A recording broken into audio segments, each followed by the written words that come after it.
दोस्तों, कैसे हैं आप सब लोग। स्वागत है आप सभी का उत्कर्ष क्लासेज की इस ऑनलाइन क्लास में। दोस्तों, हम बात कर रहे थे शब्दों के प्रकारों की। दोस्तों, हमारा जो प्रकरण चल रहा है पूर्व की कक्षा से वह चल रहा है शब्दों के प्रकार कितने होते हैं। तो इसी बात को, इसी दौर को थोड़ा और आगे बढ़ाते हैं। दोस्तों ध्यान दीजिए, शब्द प्रकार के लिए जो हमारा बिंदु है कौन सा, शब्द प्रकार। इसको शब्दों का जो बांटने के जो आधार थे उसमें हमने एक आधार पढ़ लिया है दोस्तों, कौन सा, उत्पत्ति के आधार पर। कौन सा पढ़ा है मित्रों, उत्पत्ति के आधार पर शब्द प्रकार। और उत्पत्ति के आधार पर हमें पता चल चुके कितने भेद होते हैं, 5 भेद होते हैं। कितने भेद होते हैं दोस्तों, 5 भेद होते हैं। अब बात आती है कौन सा, जो कल हमने बात की थी, दूसरा प्रकार होता है दोस्तों व्युत्पत्ति। किसके आधार पर मित्रों, व्युत्पत्ति के आधार पर। और यदि आपसे पूछा जाए कि व्युत्पत्ति के आधार पर कितने प्रकार होंगे, तो जवाब सदैव रहेगा 3 प्रकार होंगे। कितने प्रकार होंगे दोस्तों, 3 प्रकार होंगे। बहुत आराम से समझना इस चीज को। आज तीसरा जो आधार में लेने वाला हूं वह बहुत ही ज्यादा महत्वपूर्ण है दोस्तों। क्या, अर्थ के आधार पर शब्द प्रकार। अर्थ के आधार पर शब्द प्रकार दोस्तों, अर्थात शब्दों को बांटने का तीसरा आधार है कौन सा, अर्थ के आधार पर शब्द प्रकार। कितने होते हैं, केवल 2 होते हैं। कितने होते हैं केवल दोस्तों, 2 होते हैं। तो बात करते हैं आज के बिंदु की, एक नई शुरुआत देते हैं बिंदु को। ध्यान देना, शब्दों को जो बांटने का तीसरा आधार है वह कौन सा है दोस्तों, अर्थ के आधार पर शब्द प्रकार। आप हेडिंग डाल सकते हैं दोस्तों, अर्थ के आधार पर शब्द प्रकार। अर्थ के आधार पर शब्द प्रकार। अब हम कई पुस्तकें पढ़ते हैं तो हमें देखने को मिलता है, बिंदु आ जाता है अर्थ के आधार पर शब्द प्रकार, और सीधे ही हमें सुनने को मिलते हैं एकार्थी, अनेकार्थी, पर्यायवाची, विलोम, युग्म। इस प्रकार से हमें नाम मिलते हैं दोस्तों। लेकिन वह बाद की स्थिति है, वह बाद का सोपान है, बाद का चरण है। उसके ठीक पहले आपको एक बात और ध्यान रखनी है, वह क्या है सुनिए, कि जो अर्थ के आधार पर शब्दों के प्रकार होते हैं, अर्थ के आधार पर जो शब्दों के प्रकार होते हैं दोस्तों, कितने होते हैं, 2। या मैं कहूं, अर्थ के आधार पर शब्द प्रकार कितने होते हैं मित्रों, 2 प्रकार होते हैं। अर्थ के आधार पर 2 भेद कौन कौन से हैं। देखो, एक नाम आता है दोस्तों सार्थक शब्द। एक नाम क्या आता है दोस्तों, सार्थक शब्द। और एक नाम आता है दोस्तों क्या, निरर्थक शब्द। बहुत अच्छे से समझना इस चीज को। एक तो आता है दोस्तों क्या, सार्थक शब्द, और एक आता है दोस्तों कौन सा, निरर्थक शब्द।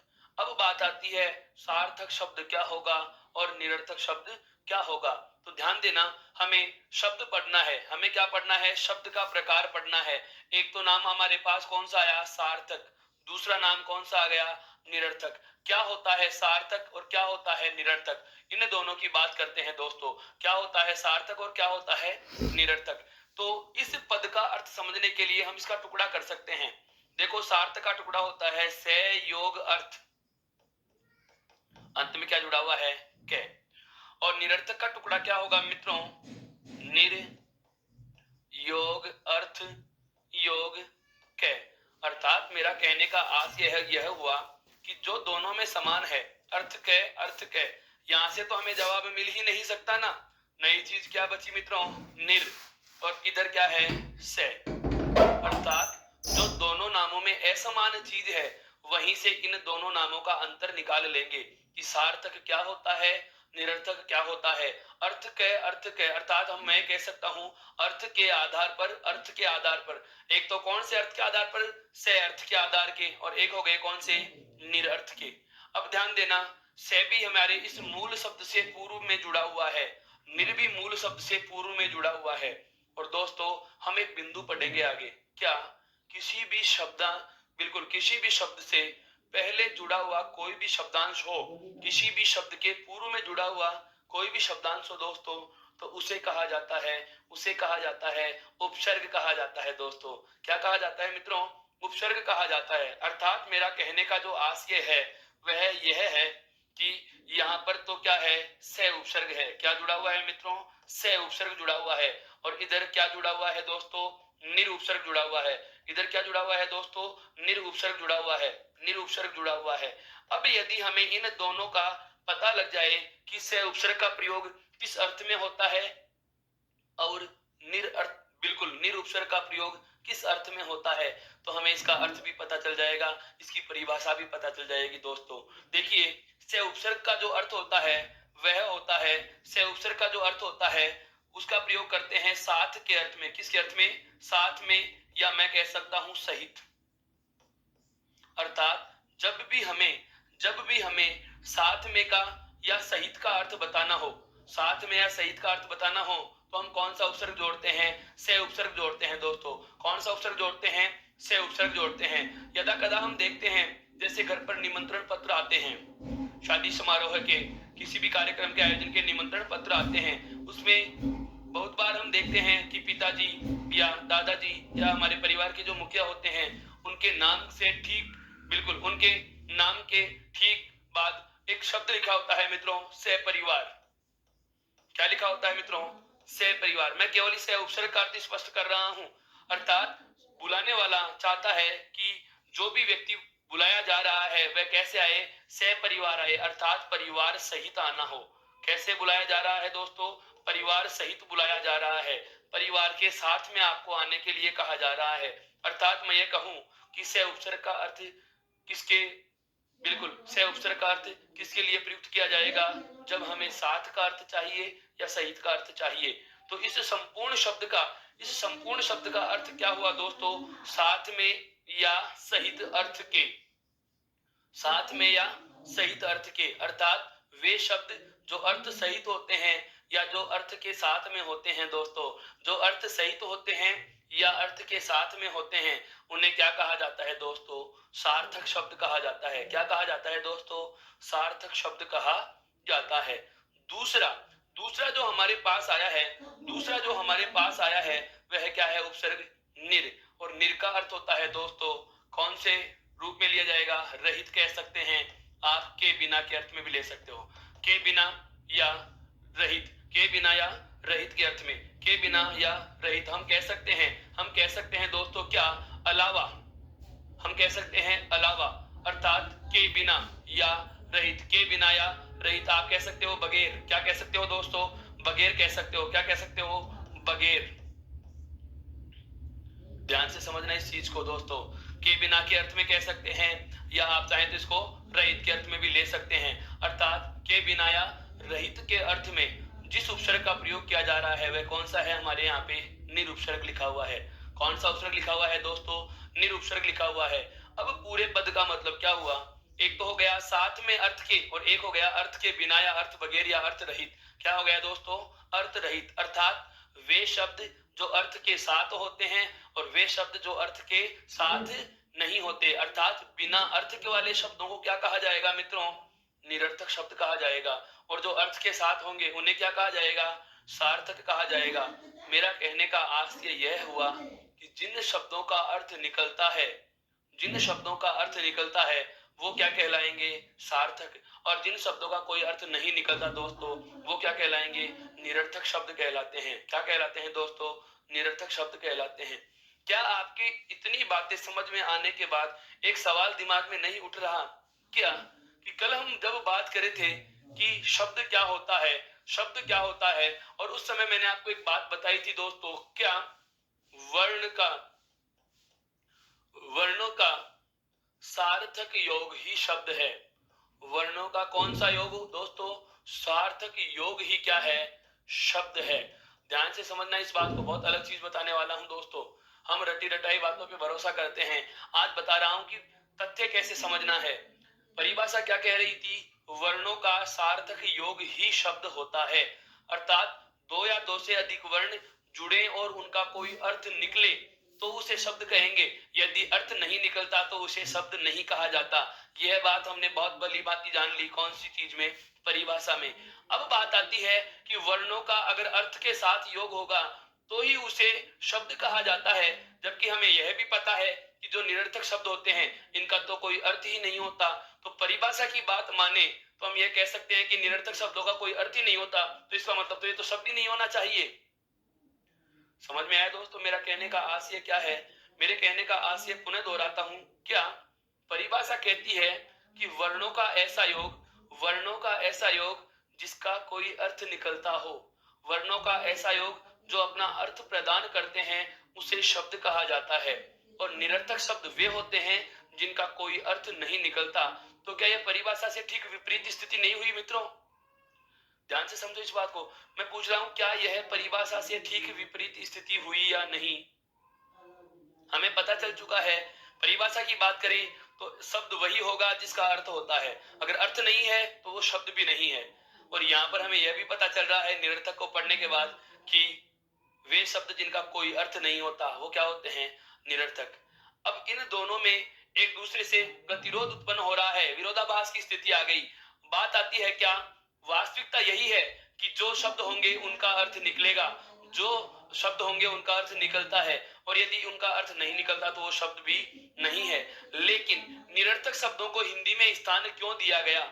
निरर्थक शब्दों को हिंदी में स्थान क्यों दिया गया, यह बात हमें जाननी है। एक बार आप इसका स्क्रीनशॉट लीजिए मित्रों, ताकि मैं अपनी बात आरंभ कर सकूं कि निरर्थक शब्दों को हिंदी में स्थान क्यों दिया गया। एक बार आप इसका स्क्रीनशॉट लीजिए आराम से।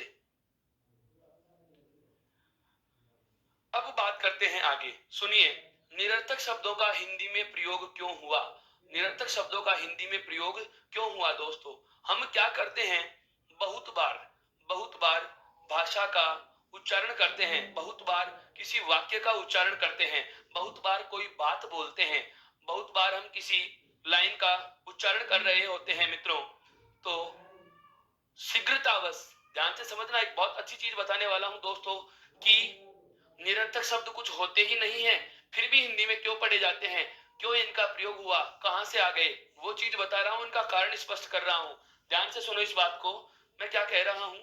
बहुत बार जल्दबाजी में हम क्या करते हैं, किसी वाक्य का उच्चारण करना चाहते हो, कोई बात बोलना चाहते हो, तो सार्थक शब्द के साथ हम निरर्थक शब्द का प्रयोग कर जाते हैं, हमें पता भी नहीं चलता कि हमने सार्थक के साथ निरर्थक शब्द का प्रयोग भी कर लिया। एक उदाहरण दे रहा हूं दोस्तों, यहां तक की बात समझ में आई? अब आगे बढ़ता हूं, देखो कैसे। जैसे मैं कहूं क्या, एक हमारे पास कौन सा शब्द है, सार्थक, और एक कौन सा है दोस्तों, निरर्थक। दोनों चीजें ध्यान से समझना, बहुत अच्छी चीज है ये। एक कौन सा है, सार्थक, और एक कौन सा है, निरर्थक। ये दोनों प्रकार किसके आधार पर है दोस्तों? अर्थ के आधार पर। किसके आधार पर हैं? अर्थ के आधार पर। अर्थ के आधार पर शब्द प्रकार हैं ये। क्या है दोस्तों? अर्थ के आधार पर शब्द के प्रकार हैं। अर्थ के आधार पर शब्द प्रकार हैं, और विभाजन का आधार है कौन सा? तीसरा।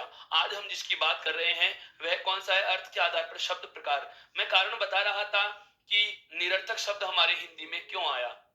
आपको मैंने एक लाइन बोली है अभी अभी, बिल्कुल आपके सामने एक लाइन का उच्चारण किया कि बहुत बार शीघ्रतावश या बहुत बार जल्दी से हम किसी लाइन को बोलना चाहते हैं मित्रों, और हम क्या करते हैं, एक सार्थक शब्द के साथ निरर्थक शब्द उच्चारित कर देते हैं, हमें भी नहीं पता होता है और जल्दबाजी में वह उच्चारित हो जाता है।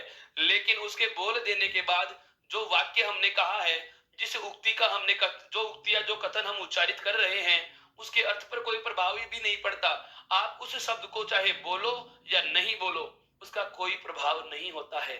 अब उसको उदाहरण से समझो कि मैं कौन सी लाइन बोलने वाला हूं, कैसे आपको निरर्थक शब्द को पहचानना है दोस्तों। हमारे घर पर मेहमान आए हों, जैसे हमारे घर पर मेहमान आए हुए हैं, और कुछ समय व्यतीत करने के बाद जैसे ही मेहमान, अतिथि जो हैं, बिल्कुल जो अतिथि हैं, जो मेहमान हैं, जो आगंतुक हैं, अतिथि, मेहमान, आगंतुक, ये पर्यायवाची शब्द हैं मित्रों। इसीलिए तो कहता हूं, बराबर आपके कान अलर्ट रहने चाहिए, मैं कब कौन से समय काम की बात बोल जाऊंगा। इसीलिए आपको एकाग्रचित होकर के इस चीज को सुनना है।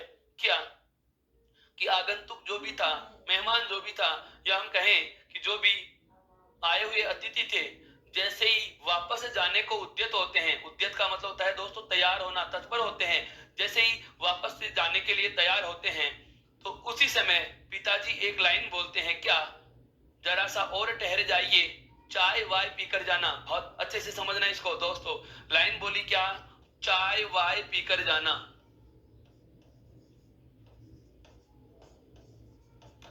बस ये कंसेप्ट ही समझाना मेरा उद्देश्य है। लाइन बोली है हमने क्या, चाय वाय पीकर जाना। आप समझना दोस्तों, यहाँ पर इस लाइन में हम कौन कौन से पदों पर फोकस करेंगे। एक तो चाय और एक वाय, एक तो चाय और एक वाय। इस पंक्ति में जो हमने मेहमान के सामने उच्चारित की है, जो पिताजी ने मेहमान के सामने उच्चारित की है, इसमें एक शब्द समूह आ गया दोस्तों। कौन सा आ गया, एक तो चाय आया और एक कौन सा आया, वाय आया। चाय का मतलब तो हम कह सकते हैं कि यह एक सार्थक शब्द है, जिसका अर्थ ले सकते हैं कोई गर्म पेय पदार्थ का नाम है। क्या है ये दोस्तों, कोई गर्म पेय पदार्थ है, अर्थात कोई ऐसे पदार्थ का नाम है जो गर्म है और पीने योग्य है, वह तो चाय है। लेकिन अब मैं आपसे पूछूं, आपने कहा वाय पीकर जाना, इस वाय का कोई अर्थ निकलता है क्या दोस्तों? नहीं निकलता, इस वाय का कोई अर्थ नहीं निकलता।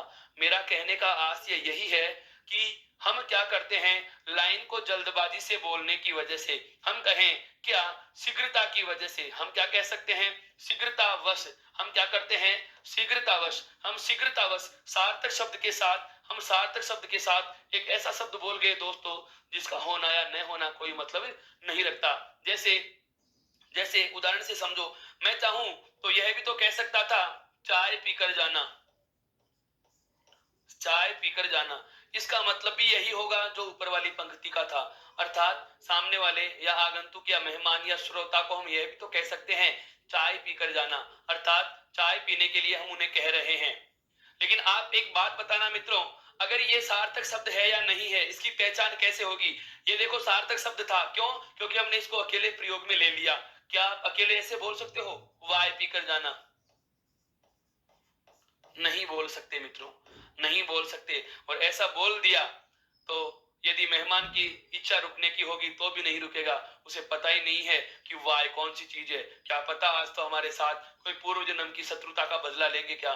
मेरा मतलब यह है कि इसका अर्थ वह कुछ भी निकाल सकता है, सकारात्मक में भी ले सकता है, नकारात्मक में भी ले सकता है। दोस्तों ध्यान से समझना मेरी बात को। मेरा उद्देश्य क्या था, मेरा उद्देश्य क्या था कि निरर्थक शब्द, ऐसे शब्द जिनका कोई अर्थ नहीं होता, लेकिन अर्थ जिनका होता ही नहीं है वो तो शब्द ही नहीं है, फिर हिंदी में निरर्थक कहां से आ गया? तो निरर्थक आने की वजह क्या है?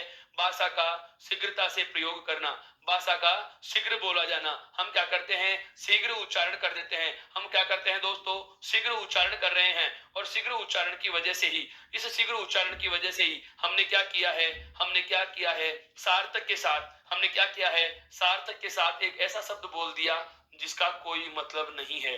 यही शब्द क्या कहलाता है दोस्तों, निरर्थक कहलाता है। क्या कहलाता है दोस्तों, निरर्थक शब्द कहलाता है। यहां तक की बात समझ में आई क्या? बिल्कुल क्लियर हुआ, बहुत अच्छे से समझ में आ रही है। हाँ दोस्तों, हाँ, ऐसा शब्द जिनका कोई अर्थ नहीं होता वह क्या होगा दोस्तों, निरर्थक शब्द होगा। वह क्या होगा दोस्तों, निरर्थक शब्द होगा। ऐसा शब्द जिनका प्रयोग स्वतंत्र नहीं होता। नई बात यहां ध्यान दीजिए बिल्कुल मित्रों, आप सार्थक शब्द को अकेले प्रयुक्त कर सकते हो, आप सार्थक शब्द को स्वतंत्र प्रयोग में ले सकते हो, लेकिन निरर्थक शब्दों का प्रयोग स्वतंत्र नहीं हो सकता। आप निरर्थक शब्दों का प्रयोग अकेले नहीं कर सकते। यदि हमें निरर्थक शब्द का प्रयोग करना है, यदि हमें निरर्थक शब्दों का प्रयोग करना है, तो ये सदैव किसके साथ में लिखे जाएंगे, सार्थक शब्द के साथ में लिखे जाएंगे। और कहां लिखे जाएंगे, इनके ठीक बाद लिखे जाएंगे। सार्थक शब्दों के साथ में, इनके ठीक बाद में, पहले नहीं बाद में। और बाद में भी कौन सी जगह? ऐसे नहीं कि आप यहां लिख रहे हो चाय पीकर वो आए जाना, ऐसे नहीं। आप कहां लिखोगे, सार्थक शब्द के बाद में और इसके ठीक साथ में या ठीक बाद में। मतलब दो चीजें ध्यान रखनी है, दो चीजें ध्यान रखनी है। पहली बात तो क्या, सार्थक शब्द वे होते हैं जिनका कोई अर्थ नहीं होता, एक।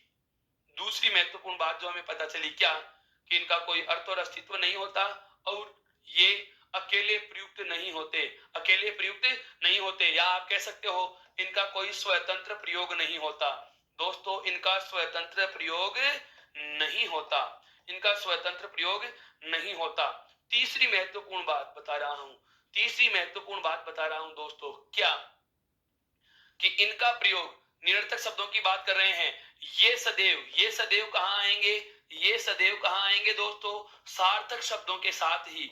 ये सदैव कहां आते हैं, सार्थक शब्दों के साथ। ये सदैव सार्थक शब्दों के साथ, उनके बाद, उनके बाद, दो चीजें ध्यान रखना, उनके बाद।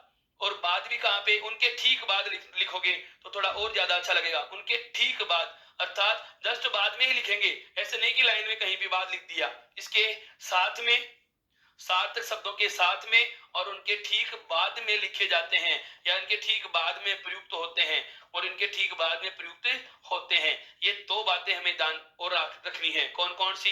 एक तो इनका स्वतंत्र प्रयोग नहीं होता दोस्तों, एक तो इनका क्या नहीं होता? स्वतंत्र प्रयोग नहीं होता।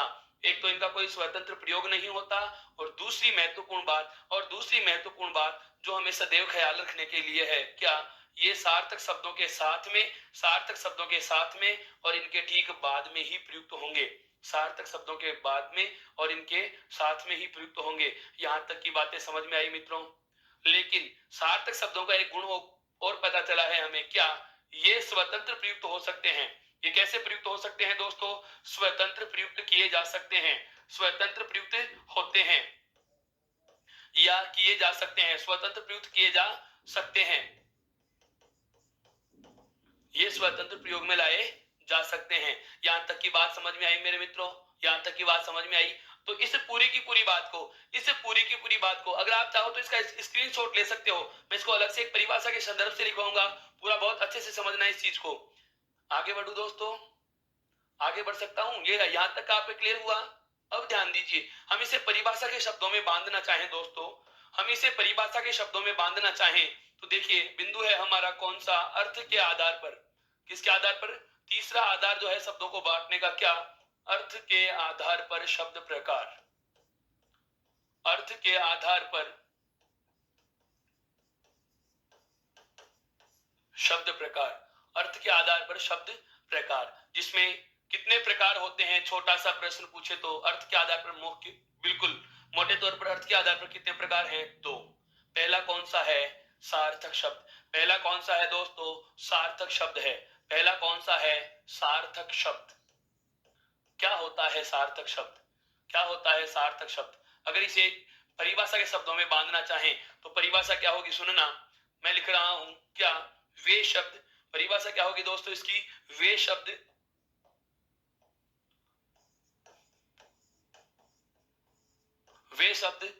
जिनका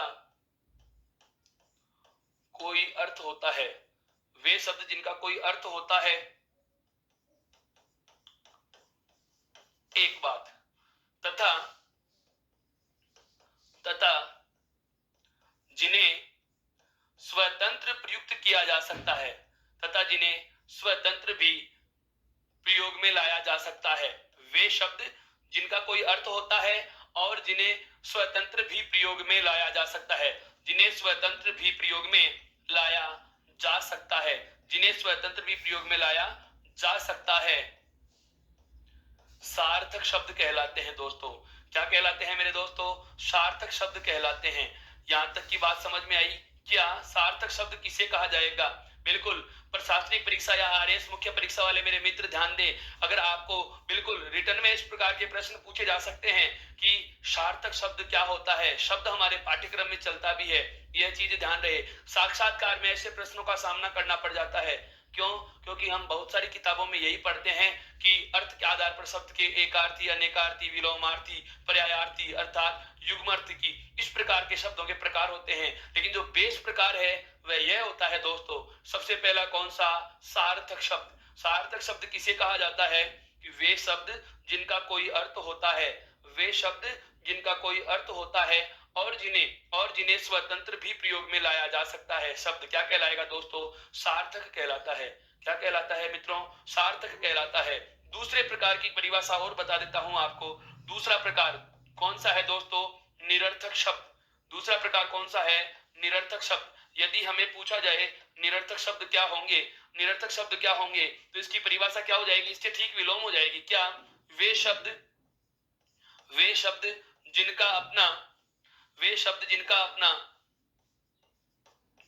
कोई अर्थ, वे शब्द जिनका अपना कोई अर्थ, यहां पर एक दूसरी चीज मैं और जोड़ रहा हूं, ध्यान से सुना दोस्तों, जिनका अपना कोई अर्थ व अस्तित्व नहीं होता।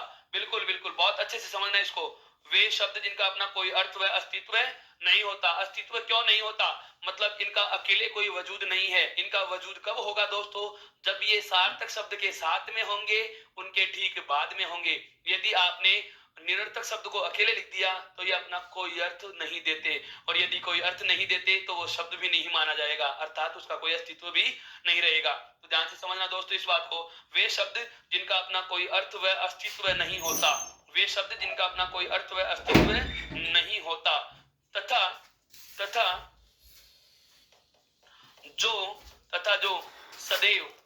जो सदैव, ये ध्यान रखना, सदैव लिखा है मैंने, इसका मतलब ये बात निश्चित रूप से लागू होगी। तथा जो सदैव सार्थक शब्दों के साथ, सदैव सार्थक शब्दों के साथ उनके ठीक बाद, दो चीजें लिखी हैं इसमें, उनके ठीक बाद ही प्रयुक्त होंगे। ही निपात का प्रयोग किया है दोस्तों, यह बात निश्चित रूप से लागू होती है, यह बात निश्चित रूप से लागू होती है। मैंने अपनी बात पर प्रभाव डाला है, मैंने अपनी बात पर जोर इसीलिए दिया है कि यह बात आपके बहुत अच्छे से समझ में आ जाए। क्या कि वे शब्द जिनका अपना कोई अर्थ नहीं होता, एक बात। दूसरी बात, जिनका अपना कोई अस्तित्व भी नहीं होता, दो बातें।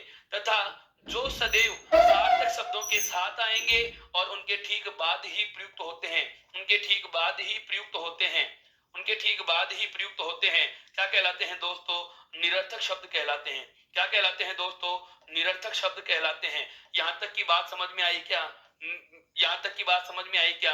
ये केवल परिभाषाएं हैं। यदि आपसे पूछ ली जाए कि सार्थक शब्द की शब्द से परिभाषा क्या होगी दोस्तों, और निरर्थक शब्द की शब्द से परिभाषा क्या होगी दोस्तों, तो आपके सामने मैंने दोनों प्रकारों की परिभाषा उल्लेखित कर दी है।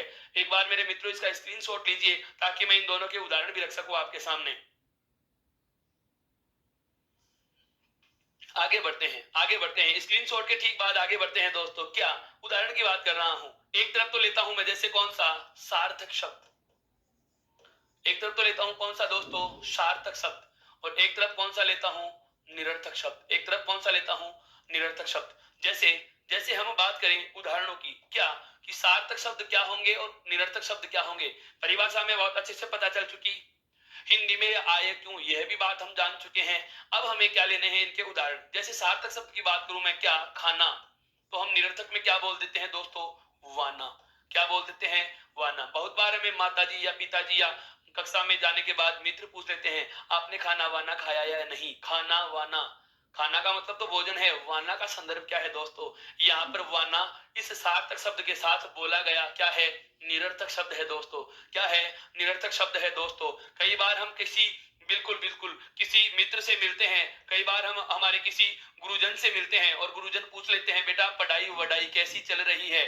पढ़ाई वढ़ाई कैसी चल रही है? पढ़ाई का मतलब तो उनका संदर्भ अध्ययन से है कि हम इस समय कितनी मेहनत कर रहे हैं, कितना अच्छे से हिंदी पढ़ पा रहे हैं दोस्तों। ये तो उनका सवाल था पढ़ाई से संबंधित। लेकिन मैं आपसे पूछूं, यहाँ वढ़ाई का मतलब क्या है दोस्तों? ये वढ़ाई शब्द यहाँ पर क्या होगा? निरर्थक होगा। क्या होगा दोस्तों? निरर्थक होगा। यह चीज हमें ध्यान रखनी है। जैसे अभी अभी हमने एक उदाहरण से समझा था, चाय वाय। क्या होता है दोस्तों? चाय वाय। इस प्रकार से हम कह सकते हैं क्या कि सार्थक शब्दों के साथ इनके ठीक बाद प्रयुक्त होने वाले शब्द जिनका कोई अर्थ और अस्तित्व नहीं होता, वो क्या कहलाते हैं? निरर्थक कहलाते हैं दोस्तों। क्या कहलाते हैं? निरर्थक कहलाते हैं। इसका मतलब ये चीज तो पता चल चुकी कि निरर्थक शब्द अपने आप में कोई शब्द है ही नहीं। निरर्थक शब्द अपने आप में अकेला कोई शब्द है ही नहीं, स्वतंत्र रूप में ये कोई शब्द है ही नहीं। अब पहचान करनी हो, अगर युग्म में आपको शब्द दे दिया जाए और पहचान करनी हो तो इसका एक लॉजिक भी हम लिख सकते हैं। सदैव लागू नहीं होता पर अधिकतर, सदैव लागू नहीं होता पर अधिकतर आपको जो बात ध्यान में रखनी है वह क्या है दोस्तों, मैं वह भी आपके सामने उल्लेखित कर देता हूं। क्या? अधिकतर या अधिकांश, अधिकांशतः अर्थात ज्यादातर ऐसा ही होता है।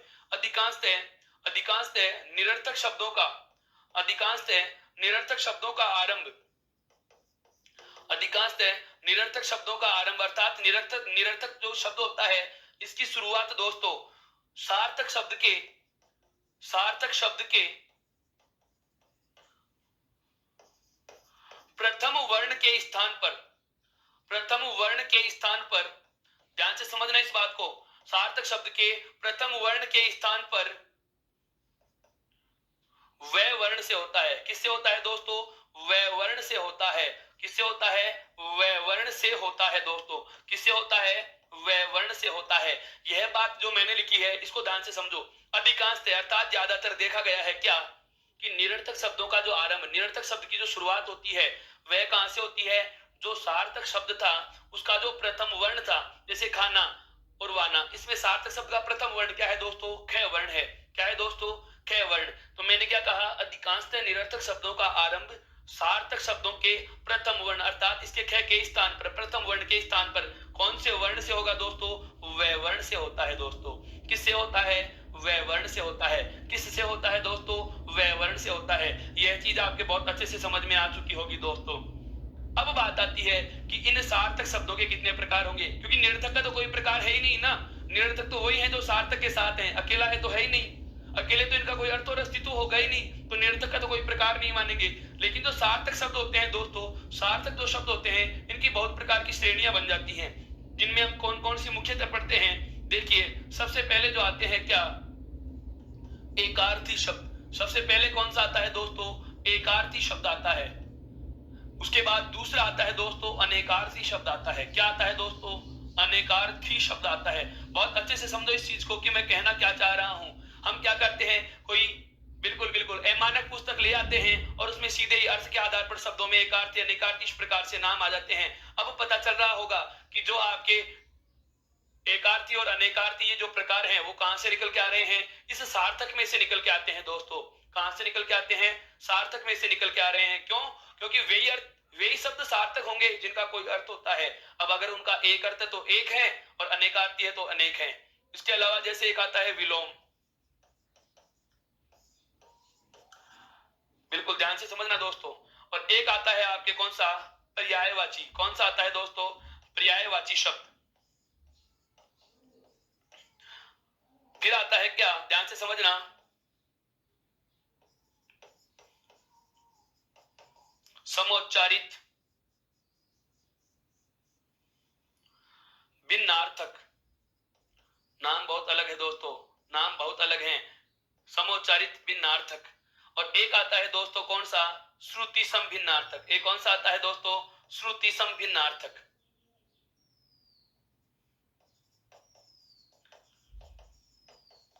और इन दोनों को जोड़ करके ही नाम देते हैं दोस्तों कौन सा?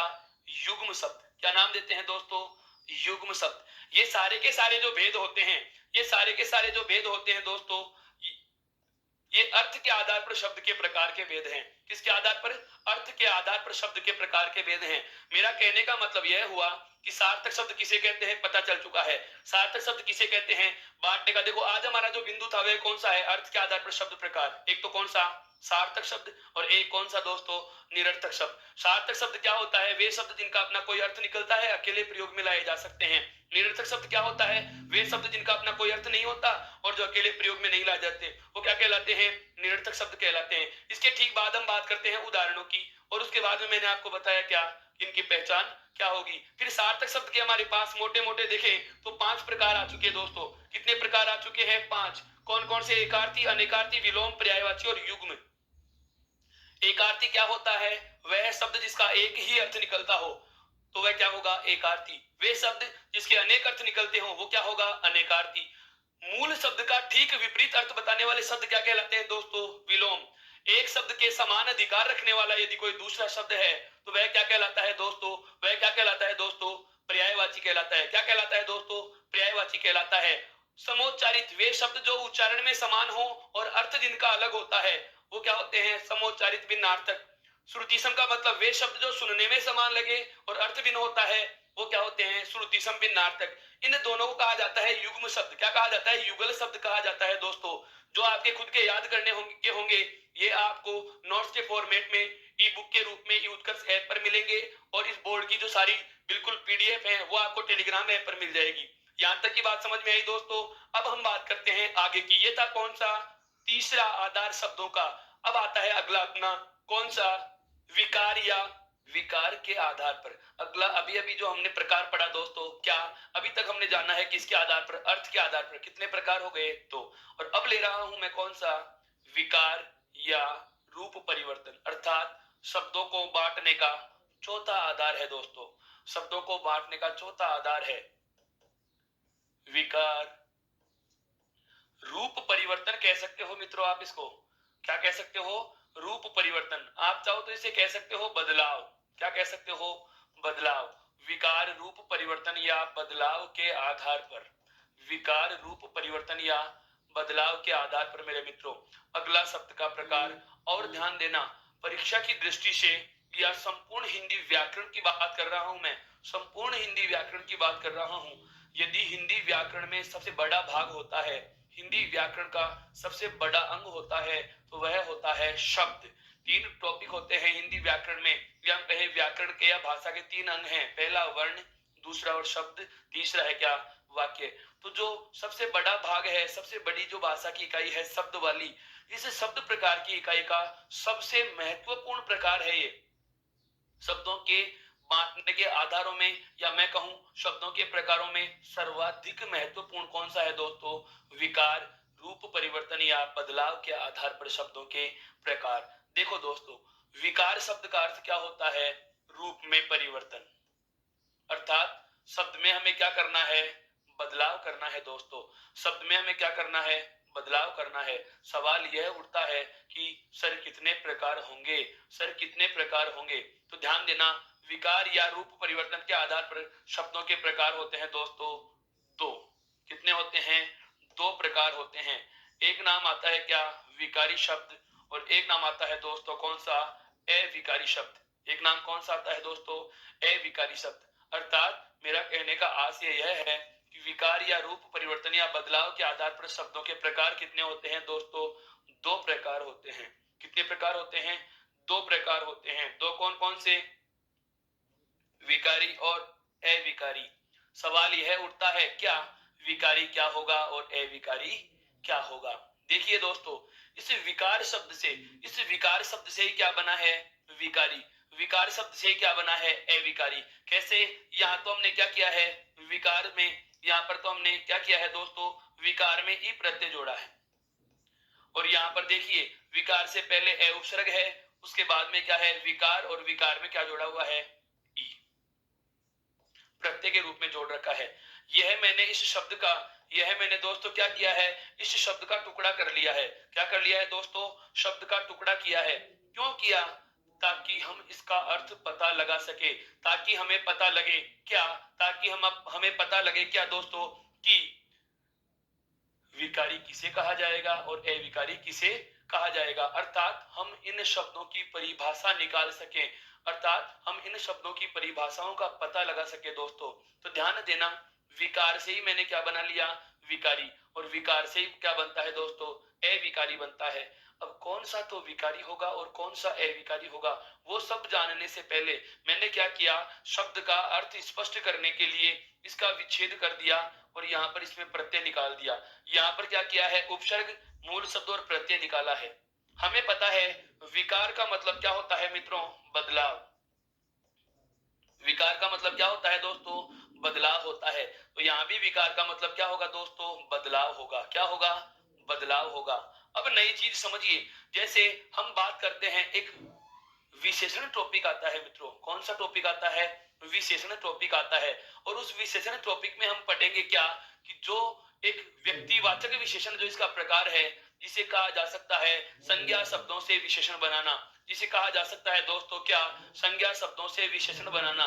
इस संज्ञा शब्दों से विशेषण को बनाने के लिए, इस संज्ञा शब्द से विशेषण को बनाने के लिए मित्रों हम क्या करते हैं? संज्ञा शब्दों के साथ प्रत्यय जोड़ देते हैं। हम क्या करते हैं दोस्तों? संज्ञा शब्दों के साथ कुछ प्रत्यय जोड़ देते हैं, जो संबंध बोधक प्रत्यय होते हैं। क्या होते हैं? संबंध बोधक प्रत्यय होते हैं। जैसे मैं कहूं कि यदि कोई व्यक्ति राजस्थान का है, यदि कोई व्यक्ति राजस्थान का है, तो इसका राजस्थान से संबंध बताने के लिए हम दीर्घ ई जोड़ देते हैं और नया शब्द बना लेते हैं दोस्तों। कौन सा? राजस्थानी। क्या बना लेते हैं? राजस्थानी। अर्थात जो राजस्थान का है या राजस्थान से है या राजस्थान वाले हैं, उन्हें क्या कहा गया? राजस्थानी कहा गया। ठीक यही आप तरीका, ठीक यही तरीका आप यहाँ भी अपना सकते हो। कैसे? कि मैं कहूं जो विकार या बदलाव वाले हैं, जो विकार या बदलाव वाले हैं, उन्हें तो क्या कह दिया? विकारी कह दिया। क्या कह दिया दोस्तों? विकारी कह दिया। अर्थात मेरा कहने का आशय यह है, अर्थात मेरे कहने का आशय यह है कि जिन शब्दों में, जिन शब्दों में, जिन शब्दों में विकार या बदलाव होता है, जिन शब्दों में विकार या बदलाव होता है दोस्तों, तो वो शब्द तो क्या कहलाएंगे? विकारी कहलाएंगे। क्या कहलाएंगे दोस्तों? विकारी कहलाएंगे। यहाँ क्या जुड़ा हुआ है? ए। बाकी सेम वैसा ही है। देखिए विकार योग ई, विकार योग ई, अर्थात ये तो हो गए बदलाव होने वाले, ये तो हो गए दोस्तों कौन से? बदलाव होने वाले।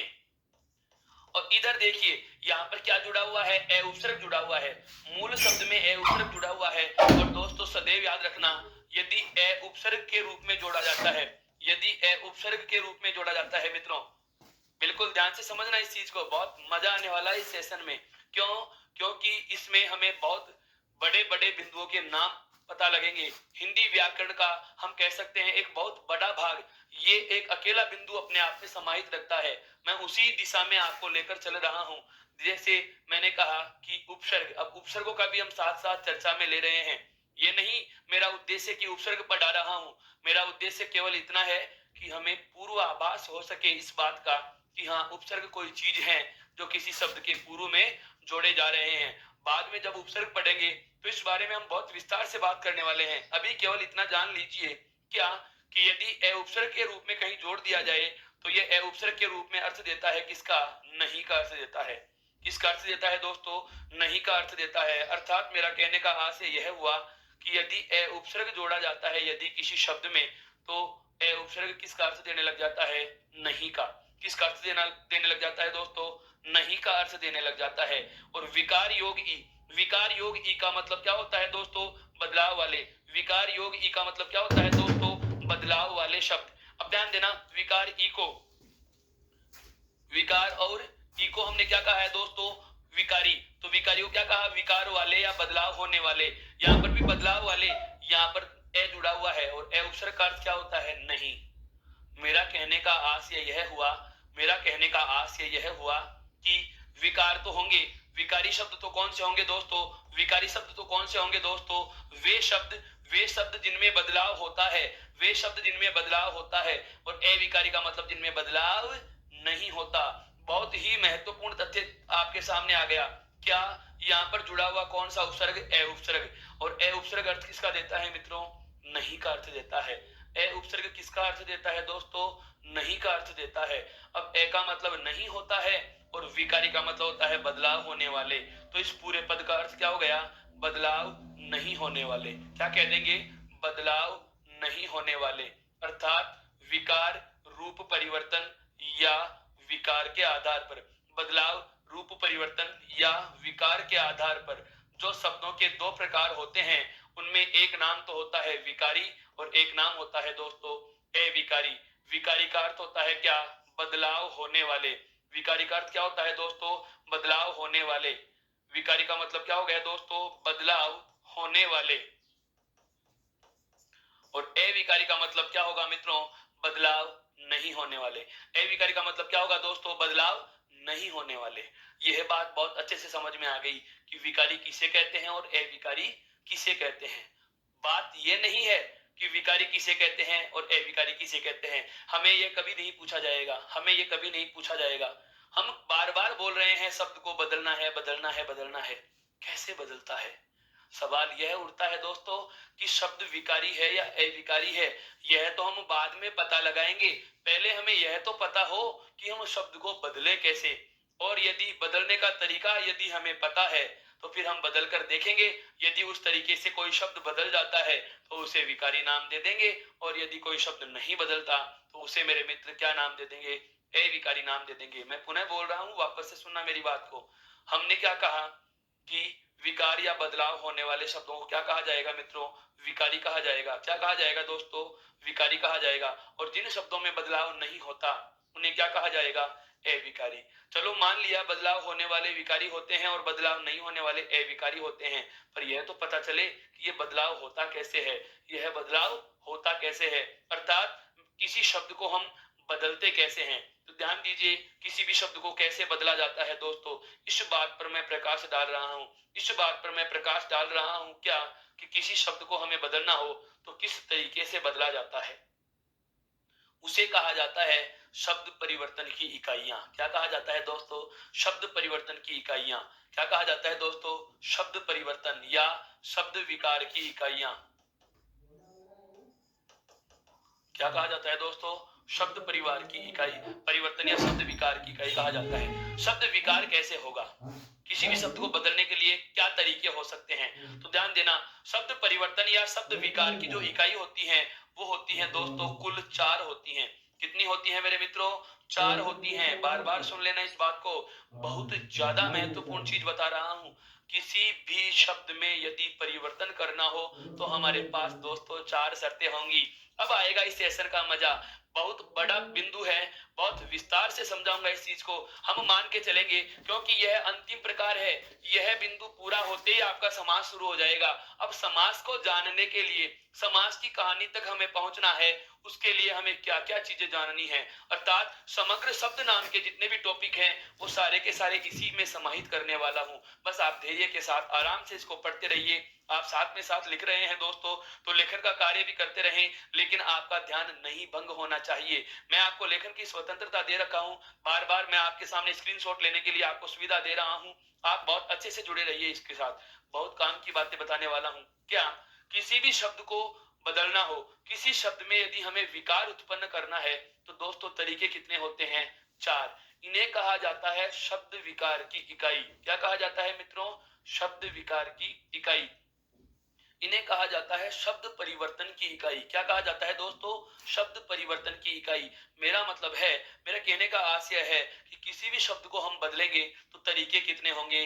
4। सबसे पहला तरीका देखो क्या होता है, किसी भी शब्द को बदलने का सबसे पहला तरीका बता रहा हूं दोस्तों। सबसे पहला तरीका होता है क्या, कि किसी भी शब्द में हम लिंग के आधार पर बदलाव कर सकते हैं दोस्तों।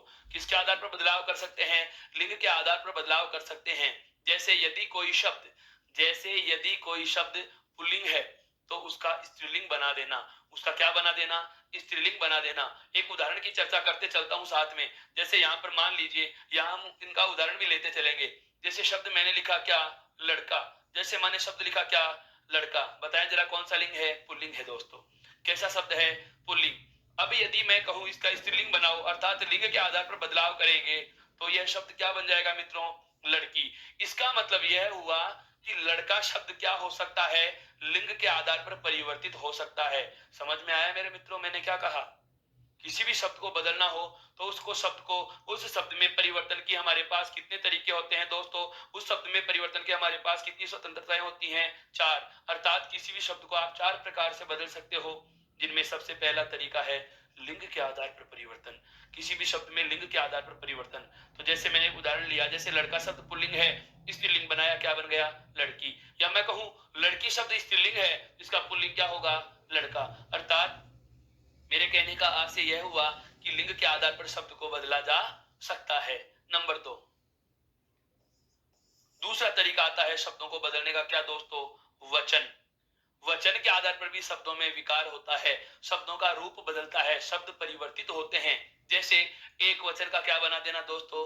बहुवचन बना देना। हाँ मेरे मित्रों, आपका कहना सही है। संस्कृत में पुल्लिंग, स्त्रीलिंग और नपुंसकलिंग 3 होते हैं, ध्यान रखना।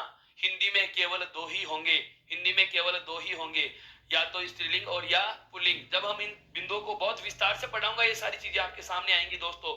लिंग टॉपिक को हम पढ़ेंगे, वचन को भी हम पढ़ेंगे कि वचन किसे कहते हैं, कितने प्रकार का होता है। अभी केवल इतना ध्यान रखिए कि वचन के आधार पर भी शब्द में बदलाव किया जा सकता है। वचन के आधार पर भी शब्द में बदलाव किया जा सकता है। और वचन कितने होते हैं दोस्तों हिंदी में? 2। कितने होते हैं दोस्तों हिंदी में वचन? 2 होते हैं। कौन कौन सा? एक वचन और बहुवचन। एक वचन और बहुवचन। मूल भाषा की बात करते हैं, संस्कृत भाषा की बात करते हैं दोस्तों। संस्कृत भाषा में, हाँ बिल्कुल आपका सोचना सही है मेरे दोस्तों, संस्कृत भाषा की बात करते हैं। संस्कृत भाषा में द्विवचन और चलता है।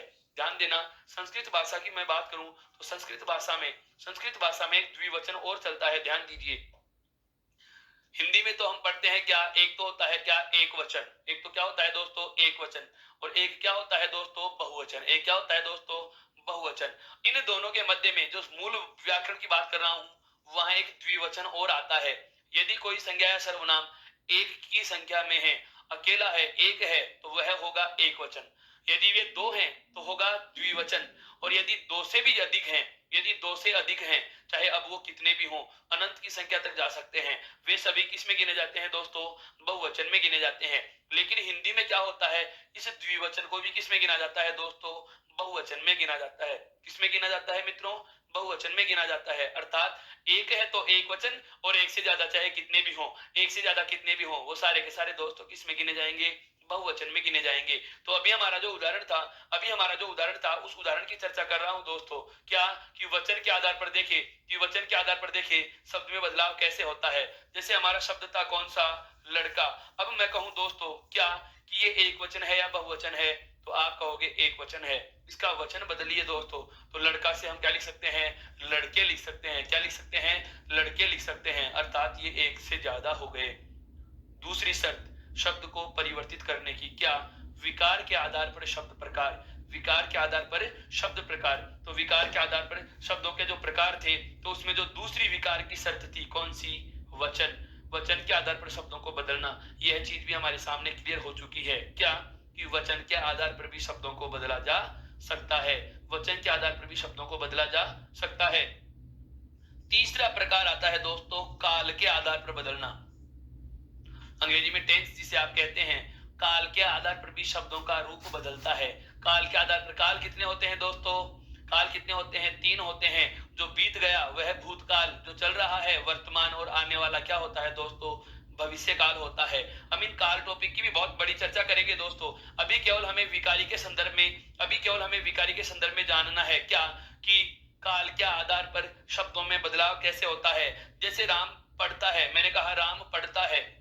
बताइए दोस्तों ये कौन से काल में है? वर्तमान काल में। अब मैं कहूं राम पढ़ता था, राम पढ़ता था, दूसरी चीज लिखा है मैंने, यह कौन सा हो गया दोस्तों? भूतकाल। ये कौन सा हो गया दोस्तों? भूतकाल। पढ़ता है कौन सा है? वर्तमान। पढ़ता है कौन सा है दोस्तों? वर्तमान काल। अब बात आती है, मैं यहां लिखूं क्या? राम पढ़ेगा। मैं क्या लिखूं? राम पढ़ेगा। मैं लिख रहा हूं यहाँ पर क्या? राम पढ़ेगा। तो अब बताइए दोस्तों यह कौन सा काल होगा? तो आपका जवाब होगा सर यह भविष्य काल होगा। कौन सा काल होगा दोस्तों? भविष्य काल होगा। अर्थात किसी शब्द को बदलने के लिए काल का भी हम सहारा लेते हैं, या मैं कहूं काल के आधार पर भी शब्दों में विकार उत्पन्न हो सकता है। काल के आधार पर भी शब्दों में परिवर्तन किया जा सकता है। 3 चीजें हो चुकी हैं दोस्तों। चौथा और अंतिम जो तरीका आता है शब्द परिवर्तन का, बहुत ही ज्यादा महत्वपूर्ण है दोस्तों, बहुत ही ज्यादा महत्वपूर्ण है, और वह कौन सा है? कारक। वह कौन सा है दोस्तों? कारक। कारक के आधार पर भी शब्द बदलते हैं। कारक के आधार पर भी शब्द बदलते हैं, और कारक के आधार पर यदि हमें शब्द बदलना हो तो हम क्या करते हैं दोस्तों? वाक्य बनाते हैं। क्या बनाते हैं दोस्तों? वाक्य बनाते हैं। एक उदाहरण से समझेंगे इस चीज को। देखिए कैसे। जैसे मैंने कहा राम ने श्याम को देखा। जैसे राम ने श्याम को देखा। इस वाक्य की हम बात करें तो देखो, देखना क्या है दोस्तों? क्रिया है। देखना क्या है दोस्तों? क्रिया है। देखना क्या है इस वाक्य में? क्रिया। अब यहाँ पर देखना क्रिया है, देखने का काम कर कौन रहा है दोस्तों? राम। अर्थात कार्य करने वाला क्या कहलाता है? कर्ता कहलाता है दोस्तों।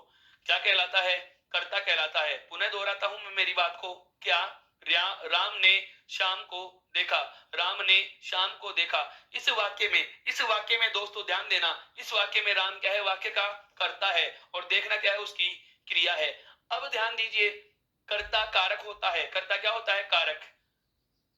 कर्म को देखा। किसको देखा? श्याम को। अर्थात श्याम क्या है इस वाक्य में? कर्म है। क्या है दोस्तों? श्याम कर्म है। अब इसी को मैं बदल कर लिखूं, और मैं लिख दूं क्या? जैसे श्याम ने राम को देखा। दोस्तों मैंने क्या लिखा? श्याम ने राम को देखा। अब ऊपर वाले वाक्य में हम देख पा रहे हैं कि कर्ता कौन था? राम। अर्थात कर्ता कारक कौन है? राम है। और यहाँ पर देखने का काम किसने किया? श्याम ने। और राम कौन है? यहाँ पे कर्म है। राम तो क्या हो गया यहाँ पे इस वाक्य में? कर्म हो गया। और श्याम क्या हो गया दोस्तों? कर्ता हो गया। अर्थात जो कर्म कारक था वह कर्ता कारक बन चुका है, और जो कर्ता कारक था वह कर्म कारक बन चुका है मेरे मित्रों। अर्थात मेरे कहने का आशय यह हुआ कि किसी भी शब्द को हम कारक के आधार पर भी बदलने की कोशिश करें तो परिवर्तन संभव हो सकता है दोस्तों। अब ध्यान देना, इन दोनों चीजों को मैं जोड़ रहा हूं, इन दोनों चीजों को मैं जोड़ रहा हूं, हमारे पास चार चीज अलग निकल के आ गई है मित्रों, हमारे पास चार चीजें अलग निकल करके आ गई हैं, और इन चार अलग चीजों के नाम क्या हैं? शब्द विकार की इकाइयां हैं। क्या है वो? शब्द विकार की इकाई। कितनी है दोस्तों संख्या में? चार हैं। कौन कौन सी है? लिंग है, दूसरा है वचन, तीसरा है काल, और चौथा या अंतिम दोस्तों कौन सा आ गया? कारक आ चुका है। मेरा कहने का आशय यह हुआ कि हम किसी शब्द को बदलना चाहें तो हमारे पास चार स्वतंत्रताएं होती हैं, चार प्रकार के तरीके होते हैं किसी शब्द में परिवर्तन लाने के लिए, अर्थात किसी शब्द में विकार उत्पन्न करना हो तो हम चार प्रकार से उस शब्द को बदल सकते हैं। कौन कौन सा? लिंग, वचन, काल और कारक। अब मैं इन दोनों चीजों को जोड़ रहा हूं, अब मैं इन दोनों चीजों को जोड़ रहा हूं दोस्तों। मैं कहूं आपसे कि हाथ हमारा जो बिंदु चल रहा है वह शब्द प्रकार में कौन सा है? विकार रूप परिवर्तन या बदलाव के आधार पर शब्दों के प्रकार। एक नाम आया विकारी, एक नाम तो हमारे पास दोस्तों कौन सा आ चुका? विकारी आ चुका। एक नाम तो कौन सा आ चुका? विकारी। और दूसरा नाम क्या आ चुका दोस्तों? अविकारी। अब समस्या यह आ रही थी ना कि विकारी किसे कहते हैं और अविकारी किसे कहते हैं। तो विकारी तो होते हैं बदलाव होने वाले, विकारी तो कौन से होंगे? बदलाव होने वाले। और अविकारी क्या होते हैं? जिनमें बदलाव नहीं होता, जिनमें बदलाव नहीं होता, जिनमें बदलाव नहीं होता वो क्या कहलाते हैं दोस्तों? अविकारी कहलाते हैं। लेकिन बदलाव कैसे होता है? ऐसे होता है। बदलाव कैसे होता है? इन चार तरीकों से होता है। तो मैं इन चारों शब्दों को इसके साथ जोड़ते हुए एक परिभाषा का रूप दे रहा हूं। ध्यान से सुनना, एक एक शब्द पे गौर करना दोस्तों। बहुत महत्वपूर्ण बात बोलने वाला हूं, बहुत ही ज्यादा महत्वपूर्ण बात बोलने वाला हूं मेरे मित्रों। क्या? कि ऐसा कोई भी शब्द जिसे हम लिंग, वचन और काल और कारक, जरूरी नहीं है चारों शर्तों से बदले। ध्यान से समझना, हमारे पास शब्द को बदलने के चार तरीके हैं। कुछ शब्द ऐसे हैं जो लिंग और वचन दोनों आधारों से बदल जाएंगे, कुछ शब्द ऐसे हैं जो काल और लिंग के आधार पर बदल जाएंगे, कुछ शब्द ऐसे हैं जो केवल कारक से ही बदलेंगे। इसका मतलब यह हुआ, हम एक गणित में टॉपिक पढ़ते हैं, गणित में एक बिंदु चलता है भाज्य संख्या दोस्तों। भाज्य संख्या किसे कहा जाता है? जिसे में ऐसी कोई भी संख्या जिसमें स्वयं और एक के अलावा, ऐसी कोई भी संख्या जिसमें एक और स्वयं के अलावा किसी अन्य संख्या का भाग जाता हो, ऐसी कोई भी संख्या जिसमें स्वयं का भाग और एक का भाग, इन दोनों के अलावा किसी भी अंक का यदि भाग चला जाता है तो वह संख्या भाज्य होती है। वही वाली बात मैं यहाँ कर रहा हूं। जरूरी नहीं है कि वो एक से ही बदले, जरूरी नहीं है कि वो दो से बदले, जरूरी नहीं है कि तीन से बदले, जरूरी नहीं है कि चार से बदले। एक से भी बदल सकता है, दो से भी बदल सकता है, तीन से भी बदल सकता है, चारों शर्तों से भी बदल सकता है। यदि कोई शब्द इन चार में से किसी भी शर्त से यदि परिवर्तित हो जाता है तो बदलने वाले शब्द का नाम क्या होगा मेरे दोस्तों? विकारी होगा। क्या होगा?